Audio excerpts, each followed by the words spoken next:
পুরুষরা সচরাচর মহিলাদের মতো করে কান্না করতে পারে না, কিন্তু পুরুষরাও কাঁদে।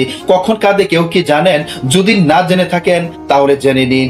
একজন পুরুষ দিন রাত পরিশ্রম করে লড়াই করে বেঁচে থাকে, কিন্তু যখন সারফাস তাকে বলে তুই কিছুই করিস না, তখন সে ধসে পড়ে, সে কান্না করে, একা একা কান্না করে। তার কান্না কেউ দেখতে পায় না, সে মানুষের সামনে কান্না করে না।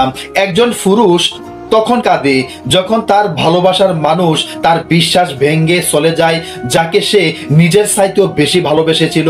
তখন ওই পুরুষটা কান্না করে, ভিতরে ভিতরে দুমড়ে মুচড়ে সে কান্না করে, সে একাকার হয়ে যায়। সে কান্না কেউ দেখতে পায় না, সে ভিতরে ভিতরে কান্না করে। একজন পুরুষ যখন তার মায়ের কষ্টের রেখা সচক্ষে দেখতে পায়, তখন সে হয়তো মাকে সবকিছু দিতে পারে না, সেজন্য সে খুবই কান্না করে। তখন সে খুবই কষ্ট পায়, তার মাকে তার সব চাহিদা পূরণ করে দিতে না পারার কারণে ওই পুরুষটা ভিতরে ভিতরে কান্না করে। যখন দেখে যে তার মা তার কাছে এমন একটা প্রয়োজনীয় জিনিস তার কাছে চায় নাই, তিনি নিজে একা একাই ওই চাহিদাটাকে মনের মধ্যে কবর দিয়ে দিয়েছেন, ওই পুরুষ যখন এটা টের পায় তখন সে কান্না করে। একজন পুরুষ যখন দায়িত্বের ভারে নিজের স্বপ্নগুলোকে বাস্তবায়ন করতে পারে না, ছেলেদের স্বপ্ন নাই বিষয়টা কিন্তু এমন না, ছেলেদেরও কিন্তু স্বপ্ন থাকে। সে তার দায়িত্বের ভারের কারণে যখন তার স্বপ্নগুলোকে সে বাস্তবায়ন করতে পারে না, সে যখন তার দায়িত্বের কারণে তার স্বপ্নগুলোকে গলা টিপে হত্যা করে, একসময় সে বুঝে যে তার জীবনটা আসলে তার জন্য নয়। তখন সে ভিতরে ভিতরে কান্না করে, কাঁদতে কাঁদতে সে অজরে কাঁদে, যে কান্না আসলে কেউ দেখতে পায় না।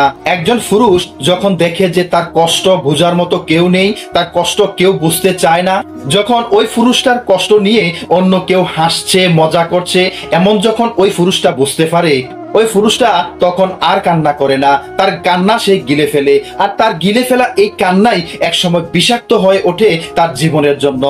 একজন পুরুষ যখন সে হেরে যায়, যখন সে তার টার্গেটকৃত কাজগুলোকে বাস্তবায়ন করতে পারে না, তখন তাকে অনেকে সান্ত্বনা দিয়ে বলে স্ট্রং হও, নিজেকে গড়ে তোলো। যখন সে বুঝে যে তার ছাওয়াগুলো বাস্তব অস্তিত্বহীনতার মধ্যে ছাপা পড়ে গিয়ে মরে গেছে, তখন সে কাঁদে, নিঃশব্দে ধ্বংসের মতো করে সে কান্না করে।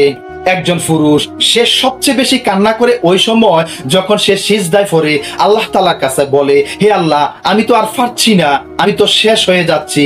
সব বন্ধুরা যখন ওই পুরুষটাকে ছেড়ে দেয়, পরিবারও যখন তাকে ভুল বুঝতে পারে, তার পাশে থাকে না, তখন ওই পুরুষের জীবনটা যেন আর জীবনই থাকে না। তখন সে কান্না করে, তার কান্না তখন নিঃশব্দে দু চোখ থেকে নীরবে অশ্রু ঝরে।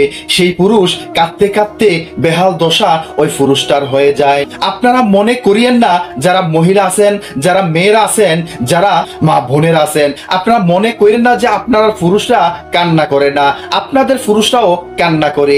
তার কান্না আসলে সচরাচর আপনি দেখতে পান না, আপনার কান্না কিন্তু সকলেই দেখতে পায়। আপনি বাস্তবে অনেকটা হতবাক হবেন যে আপনার কান্নার চাইতেও ওই পুরুষদের কান্না এতটাই নির্মম, এতটা জ্বালাময়ী, যা যদি কারো বিবেক দিয়ে মাফা যেত তাহলে পৃথিবীর অস্তিত্ব একেবারেই থাকতো না। সুতরাং পুরুষরাও কান্না করে, পুরুষরাও কাঁদতে জানে, তারা বিভিন্ন সময়ে অসময়ে কান্না করে। তবে সকল কান্নার ঊর্ধ্বে কান্না হচ্ছে আল্লাহ তাআলার কাছে সিজদায় পড়ে কান্না করা।